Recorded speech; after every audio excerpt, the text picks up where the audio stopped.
Welcome to the Student Ministry Matters podcast. We want to encourage, equip, and connect those with a passion to impact the next generation for Jesus Christ. Student ministry can be a lonely place. You might even feel like you're the only one in your church or community that cares about students. Well, know this, you're not alone. People all across the country are engaging Gen Z and care deeply about the spiritual direction of these young men and women. Whether you're full-time, part-time, bivocational, or volunteer, if you have a heart for students, this is the place for you. Welcome to the podcast. We're thrilled that you've chosen to listen in today as we continue the conversation about student ministry. Now, in today's podcast, I'm interviewing Bryan Risner. Bryan is a current missionary to Romania serving for the Baptist Missionary Association of America. He and his family moved to Romania in July of 2018, and they're currently planting a church in the village of Sant'Andrea. He's married to Pam, and his three children are Melody, Lindsay, and Landon, and they're all in the 9th grade. Bryan served as the student pastor at their sending church, Calvary Baptist Church in Morrilton, Arkansas, prior to moving to the mission field. He has 14 years of youth pastor experience, all of which were bivocational. In addition, he has 14 years of experience in law enforcement. And prior to moving to Romania, he served as the full-time police officer at the Morrilton High School. Now, in his free time, he enjoys studying various martial arts. He has a love for camping, hiking, and spending time in the mountains. His greatest passion is simply telling others about Jesus and how they can know Jesus as their personal Savior.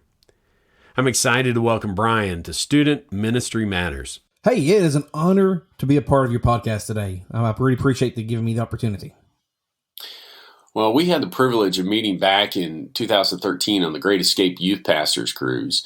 I love that thing. You got to eat and just relax and enjoy one another. I think Brandon Cox was a speaker that year, and we talked about social media, and it's crazy to see how so many things have changed and the direction things have gone. But it was great to get to know you and your wife back then. Our paths stay connected, though. You took my son on his first VSM trip back in 2016, and then and that was to Romania, where you find yourself today. And then again in 2018, when he had the privilege of kind of helping you make that move onto the field. And so I know he was thrilled by that. Yeah, it's been so exciting to see your life and how God has been working in it. And I'd love if you would start by sharing with our listeners your call to Christ, how God saved you, and then your call to ministry. How did you know that God wanted you to serve him in a full-time capacity? So would you start with the salvation story? My story starts at when my mom was 18 years old and she had got pregnant with me. And she did the best that she could to raise me in a godly home. She was doing it alone. She was doing it just as a single parent. And she was raising me up. And my biological dad did not want to take care of his responsibility. So he left her whenever she got pregnant. So growing up was kind of rough without a dad. But God had a plan and he had a purpose all along. And I remember just being in church and just feeling a tug on my heart many times that God had a plan for me. I was 8 years old when I got saved. I was sitting in a church in Gravel Ridge, Arkansas, and my uncle was the pastor of that church, and he was preaching a hellfire brimstone sermon. And he was screaming and yelling about hell, and he was beating his fist against the pulpit, and he was talking about the consequences of our sin. And I knew that I was a sinner, and I had no doubt that I was going to go to hell if I died. So I went to the altar and asked Jesus to come into my life and to save me. And he did exactly that. Gravel Ridge, where is that? That's just outside of Sherwood, Arkansas. Oh, okay. Yeah. Well, great. Styles of preaching have changed over the years. Yes. Those hellfire and brimstone. I remember that. I remember as a kid listening and watching one of the pastors as he preached at our church, and his face would get more and more red, and I thought his head was going to explode. Yeah, but the truth of Scripture is clear. There is a hell, and there is a need for salvation, and it was God blessed and and allowed you that experience when you were 8 years old, and that's fantastic. Absolutely. Well, what about your call to ministry? How'd you know that God wanted you to serve full time? I mean, you're a missionary to Romania. Yes. At some point, God made that clear to you. Yeah, absolutely. My grandmother would tell me stories that she had knew that God had called me to be in the ministry at an early age, even as early as 4 and 5 years old. Oh, wow. She would tell me stories that I would hold my grandpa's Bible in my hands, and I would just be preaching to an imaginary crowd. And she would laugh, but she would tell herself, he's going to be in the ministry one day. I've always had a desire to be in the ministry, but I never thought that I would know enough. I didn't have all the rules down, I guess you can say, growing up. And me and my wife, Pam, we started dating in high school. I was a senior and she was in 11th grade. And we started to go to church in a little church in Fayetteville, Arkansas. And the pastor is Kenneth Strickland. That was his pastor there at that time. Yeah. And we started going to church there. And for the first time, I started really getting into the Word of God like never before. And it didn't take long. Me and Pam got married. Pam got pregnant with Melody, or one of our daughters. And during that time, Brother Kenneth Strickland had called me into his office, and they needed a youth pastor. And he asked me if I was interested in being the youth pastor at Fayetteville Missionary Baptist Church. And I remember it very well. I told him, I said, well, I don't know if I know enough. And he kind of laughed because, he had been my Sunday school teacher, my pastor for several years. And he knew my desire and my thirst for the Word of God. And that kind of launched me into that ministry. I went home and I prayed about it, and I felt strong, and I committed to do that. And that's really where it started, was in Fayetteville, Arkansas, as a youth pastor. Oh, that's exciting. God uses those. I don't want to say small churches, because there are no small churches. They're normative sized churches that fall into that 200 mark, and that's right. God uses them in big ways. I've seen so many men like yourself who have been a part of those types of churches that have found a lifetime of ministry because they had opportunity to serve when they were younger. And it's just exciting. Absolutely. Well, before we go any further, you mentioned your wife and you mentioned your daughter. Tell us a little bit more about your family. Well, yeah. So I'm married. I have 3 kids. I have Melody, Lindsay, and Landon. And me and Pam got married. And we had our biological daughter, Melody. And when Melody was about 6 years old, we took a position at Grace Baptist Church in Russellville, Arkansas, as the youth pastor there. And so when we was there, we met twins, Landon and Lindsay. And Landon and Lindsay was 6 years old. They was very small. Landon was very energetic. He was climbing underneath the pews, during the sermon. He was just really wild. They lived with their great-grandparents, 80-year-old great-grandparents. And as we started to get to know the church family, get to know their grandparents, we realized that their mother was a drug addict, and she died when they was a baby. And so their great-grandparents got custody of these kids, and Melody and Lindsay became best friends. And one day I was just asking questions to their Meemaw. And I said, what's going to happen to these kids if something happens to you and your husband? And I remember very well, they said, that Lindsay would go stay with some family members, but Landon would go to foster care because he was too wild, and none of the family would want him.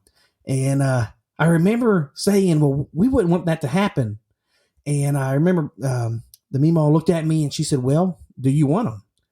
And Pam and I had been thinking about that for a long time. These twins they've been on our mind, and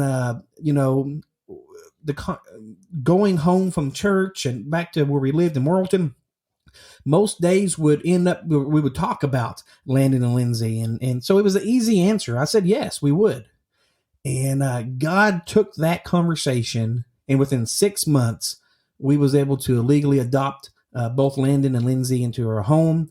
And we went from a family of 3 to a family of 5. And you could really say we have triplets designed by God because they're all about the same age. They're all in the ninth grade right now. Yeah, I've seen pictures on social media, and I thought, oh man, they just, and I knew that they were adopted, but it just looks like y'all are just one family. God had that designed all along, and so it's so exciting to see people who are willing to adopt and to foster. And I admire you for that. And it just sounds like God had that worked out. And so that's exciting. So yes, amen. Well, how long have you and your wife been married? We have been married. Funny that you said that, since 2003. I believe 18 years. My goodness, I hope that I didn't get that wrong. She'll kill me. We dated for 4 years before we got married, so I think we've been together a total of 21 years now, but not I think 18 years.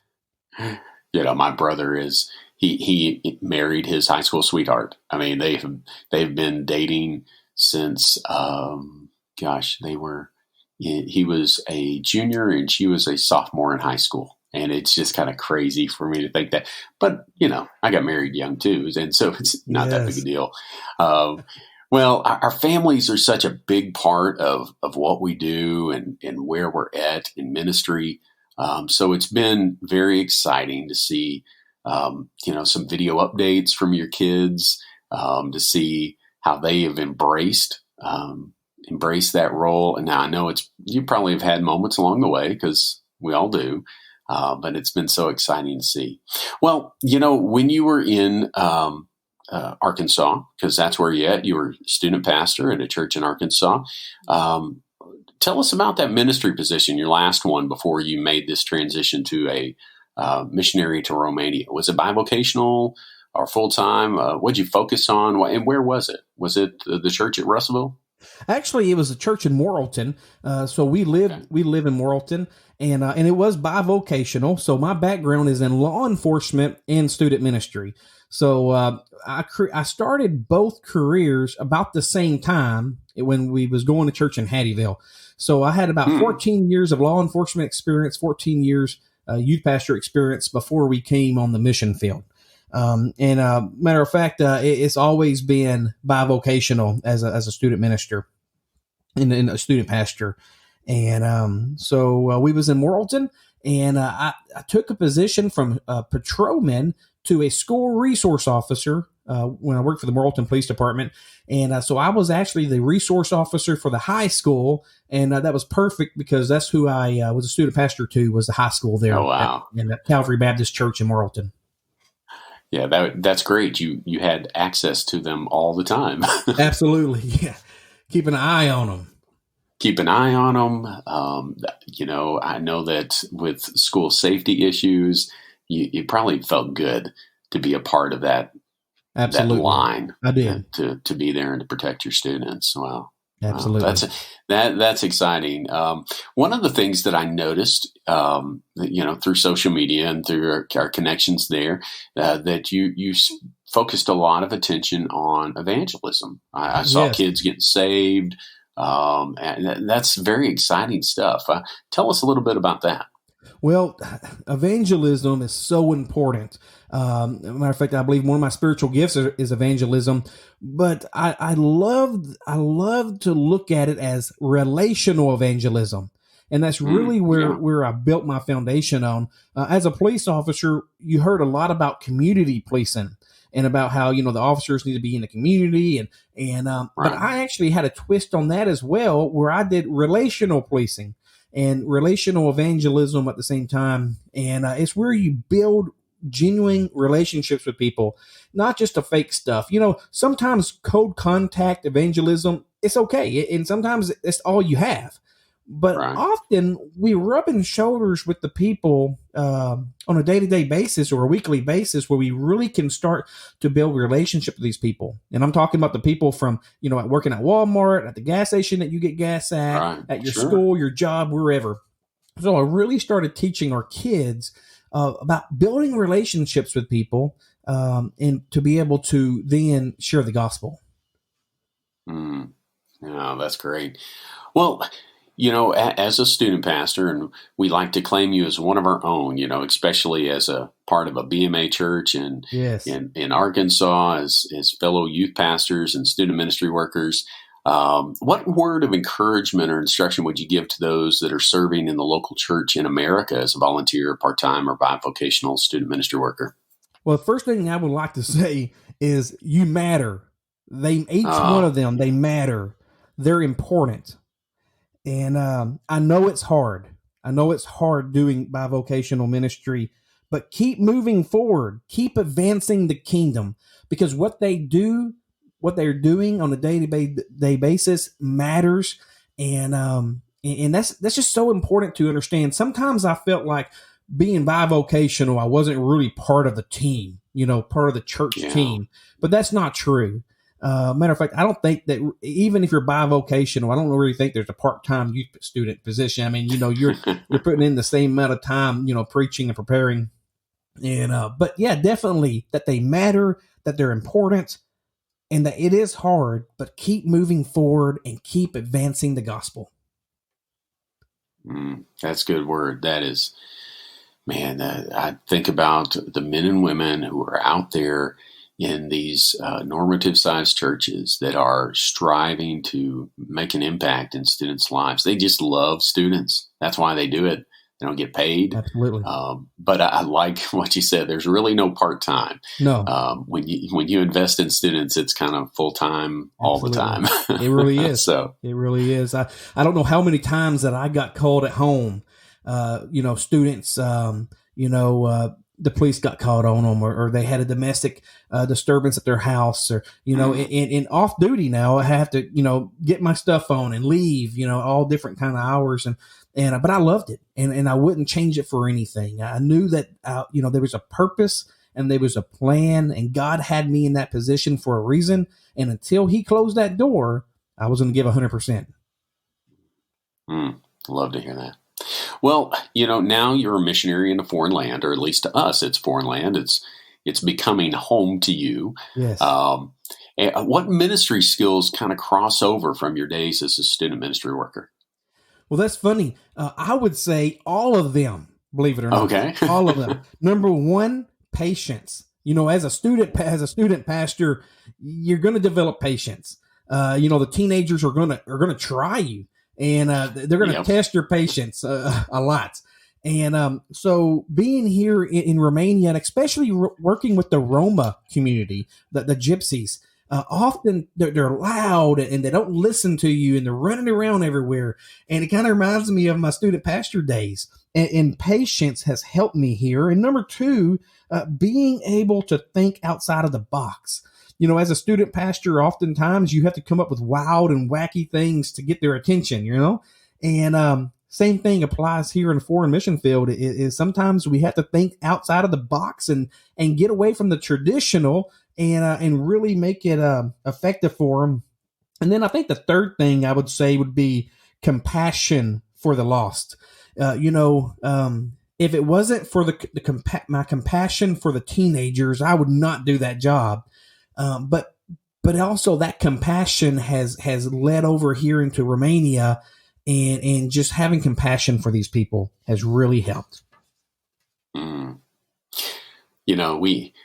of the things that affects me as a student ministry worker is that I learn so much from my students, not just the work of doing it, but spending time with students. They'll come up with an insight, or they will challenge me in ways that pushes my faith forward, my service forward. Amen. And I can only imagine, you've learned a new language, or learning a new language in a lot of ways. Yes. And just trying to you're probably, there's just exciting stuff. Well, Amen. Let me ask this question. What's it like to work with the people that are looked down upon?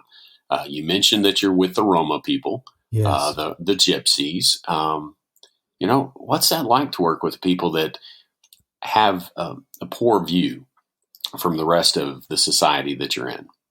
Absolutely. One of the most hated people in Europe is the Romas, the gypsies. And, just the racism, just the racist thoughts and comments, you would not believe. Even believers quoting professing followers of Christ, things they would say about the Romans is sad. And I had to look at Matthew chapter 9, verse 36. And this is where Jesus, it said that he looked at the crowds and he had compassion for them. They was like sheep without a shepherd. And that really has helped me look at this people group with a different set of eyes. See, I can't look at them with Bryan eyes. I have to look at them through the eyes of Jesus. And if you do that and you're honest with yourself, you have to do it with compassion. And that's really what it is. Well, this idea of looking at the lost, looking at people in general, with Jesus' eyes, with gospel eyes instead of our own, that's powerful. Amen. I think about our own society. I think about those that are either poor or different education level than I am, or different race. It's a struggle for us all. And I know that the gypsy people, that seem so much out of our own context here in America. But I've heard the stories from missionaries like yourself, and it's a hated people group. How do you work with, you mentioned the professing believers. How do you encourage them as somebody kind of who's outside of their society, but kind of working to help them grow in their faith and to show love to a hated people group? How does that work? The best way I have found to do this, because you can preach to them until you're blue in the face, and you can tell them all these things, and you can just quote the scriptures. None of that really matters. But what I found to be the most effective for me personally is to walk the walk, to show them how to do it, to lead the way. And so with me working with the Romas and working with them, and even if they're loud and they're not listening, with the Romanians seeing us doing it with a passion and a zeal, it totally blows them away. They don't understand, but I think they're learning from us, and that's where I believe we have to lead by example, and we have to show them the compassion and show them the way to go. Mm. One of the things that my wife enjoys, she's a mental health therapist and works with children primarily, but she enjoys Mr. Rogers.